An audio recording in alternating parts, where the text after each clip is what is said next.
That's it, man! You got it!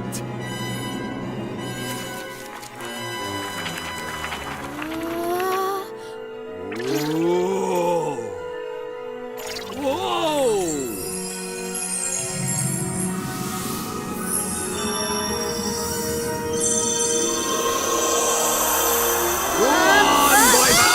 Man, I've been in JRPG heaven recently playing Dragon Quest XI-S on the Nintendo Switch, and here on my beloved PlayStation 4 Pro, I have been blown away by Ni no Kuni Wrath of the White Witch Remastered. This was a PlayStation 3 game, which back in the day, Jose and Ben reviewed, and I remember them raving about its artistry and the beautiful partnership that Bandai Namco did with Studio Ghibli to create the animation and the character designs, which are truly outstanding and beautiful and just pop off the screen like you would not believe in its 4K upgrade. I played this on the PS4 Pro. Now, I always wanted to play this game, and I did touch it for a little while, but of course I get busy with all the things that I got to review, so it had already been reviewed. I never really gave it the time. Now I've given it some real time, and holy crap is this game just something special. Wanna see?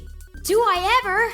First of all, this is one of those experiences that is really wonderful to share with a younger player. I have been playing this with my daughter, which, people that are watching the channel and watching our content over the last few years know that it's been a real gift to be a parent, but also to share my love and appreciation for video games with my kid, who is starting to define and determine her own tastes and her own likes out there. But she has really been taken in by the world and the beauty of Ni no Kuni. And she hasn't seen any of the Studio Ghibli movies yet, so this is almost like her first entree into that world. And it's such a gorgeous escape. I mean, that's really front and center. That's the thing that is going to tug at your heart right away. It's just such a beautifully crafted game world. Bandai Namco has done something really cool here with the remaster. If you're playing it in 4K, you can choose to sort of go 30 frames per second in 4K or dumb down the resolution a little bit and go in 60 frames per second. So that's what I did. I chose to have it run at 60 frames per second, and it's just so fluid and graceful, and can't say enough about how beautiful this game is. It could be the best looking video game, even in an era where we have an incredible work like Astral Chain and Gears of War 5. I mean, it's amazing to sit down and just be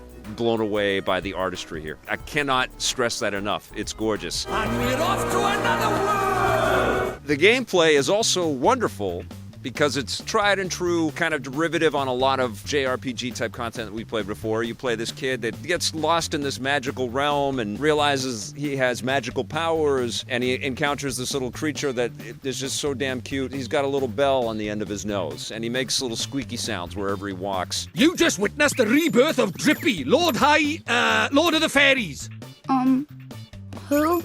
So what you do is you get sucked into these two different realms. You have this real world type neighborhood setting, which is like right out of a Norman Rockwell painting or something like that. It's so beatific. One of the first powers that you get is this ability to go back to the real world of the game and then back into the magical fairy kind of world of the game. And so you're bouncing back and forth and you're helping people in both realities. Something awful happens at the beginning of the game, and it's very heartbreaking, and my daughter and I were sitting there kind of misting up, going, oh my God, I can't believe I'm experiencing this with my kid. But we powered through, and then we realized that there's a giant quest, and you're caught up in this battle against this evil force, which is corrupting people and corrupting creatures. So you scurry around from little village to village, you level up and collect the loot, and encounter all kinds of awesome little characters, but you're also picking up these Pokemon-like creatures called familiars, and you're adding them to your party, and then when you get into these battles, and this is where things get a little weird and at first a little too convoluted and cumbersome. The way that the combat works, it's kind of like this weird fusion, a little bit of real-time, but mostly it's turn-based, but it's based on whether you're choosing to play as the kid Oliver with your magic wand and your spells. You can't attack, but, running up and hitting somebody with a magic wand, not that effective. Or you can throw out your familiars, which have different abilities. Some might be better equipped at melee attacks, or some might have some healing powers or some magical spells. And they all consume your MP, and they use your HP as well. So if you get hit quite a bit, even when you've got a familiar out there, if your familiar dies, you die, and you got to start over again. Checkpoints will pull you back quite a bit, and you'll be pissed off that it's a little bit clunky. So what you're doing is you're bouncing back and forth between your creatures at the appropriate times, trying to kind of balance the use of your MP, because Oliver, the main character that you're going to play, is heavily weighted in using magic attacks. And you can run around as you're getting attacked by the enemies. You can evade some attacks by running around, so you've got a little bit of real-time elements there. And you're also collecting little orbs that give you magic power or health power while you're in the middle of some turn-based animations. So you can string together a bunch of hits or a bunch of magic strikes and be caught up in where you're positioned on the battlefield. So you've got to have some positional strategy as well as some resource strategy and some turn-based strategy in order to get past some of the tougher opponents.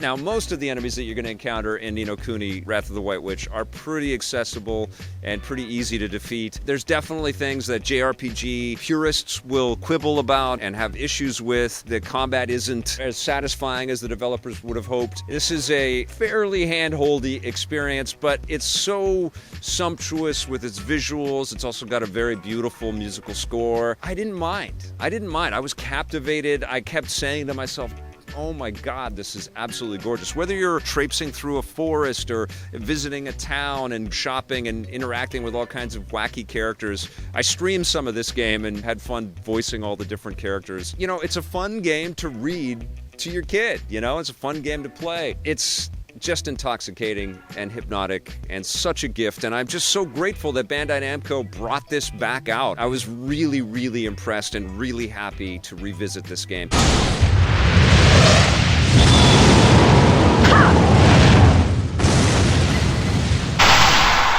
This is magic, man. As far as I'm concerned, this has been one of the most enjoyable video game escapes I've had in 2019, and I'm really glad that we got a chance to play it in this form. I'm gonna give Ni no Kuni Wrath of the White Witch Remastered a 9 out of 10.